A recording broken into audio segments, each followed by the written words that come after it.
बोलो पुरुषोत्तम भगवान की जय। अधिक मास की जय। 9वां अध्याय 9वां महात्म्य। सूत जी कहने लगे कि इसके बाद नारद जी विस्मय युक्त हो मेधावी ऋषि की कन्या का वृतांत पूछने लगे। नारद जी ने पूछा, हे प्रभु, फिर उस ऋषि कन्या ने वन में क्या किया?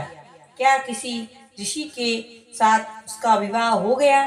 नारायण कहने लगे, इस कन्या ने दुख के साथ अपने पिता का स्मरण करते हुए वहां आश्रम में रहकर कुछ काल व्यतीत किया। भाग्यवश एक दिन उस वन में अपनी इच्छा से विचरण करते हुए महाकोप वाले दुर्वासा मुनि आए।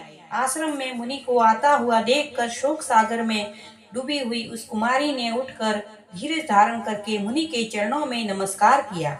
नमस्कार करके मुनि को अपने आश्रम में ले आई। अर्घ्य पाद्य और वन के नाना प्रकार के फलों से आदर सत्कार करके मुनि का पूजन किया। फिर मुनि कन्यादा आदर से कहने लगी, हे मुनि, आपको नमस्कार है। मुझे दुर्भागिनी के आश्रम में आपका कैसे आना हुआ? आपके आने से मेरे भाग्य का उदय हो गया, अथवा मेरे पिता के पुण्य प्रताप से मुझको समझाने के लिए आप आए हैं।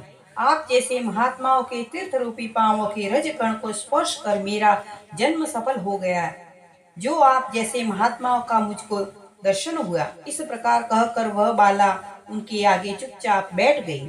अब दुर्वासा ऋषि मुनि कुछ हंसकर बोले, धन्य है ब्राह्मण पुत्री, तुमने अपने पिता के कुल का उद्धार किया है। कन्या बोली, हे मुनि, आपके वचनों को सुनकर मेरा दुख दूर हो गया है। हे मुनि, आप कृपा करके ऐसा उपाय बतावे जिससे मेरा दुख दूर हो। मैं दुख के शोक में अग्नि की ज्वाला से जल रही हूँ। इस अग्नि को शीघ्र बुझाओ।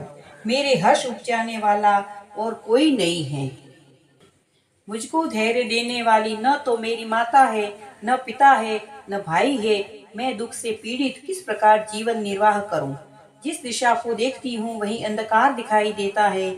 अतः हे तपोनिधे, मेरे दुख को दूर करने का उपाय जल्दी करिए। ऐसा कहकर वह बाला उनके आगे बैठ गई। दुर्वासा ऋषि उसके उपाय के लिए कुछ सोचने लगे। श्री नारायण कहने लगे, हे नारद, इस प्रकार मुनि कन्या के वचनों को सुनकर मुनि दुर्वासा विचार कर अत्यंत कृपा करके इस बाला को देखकर कुछ हितकारक वचन बोले।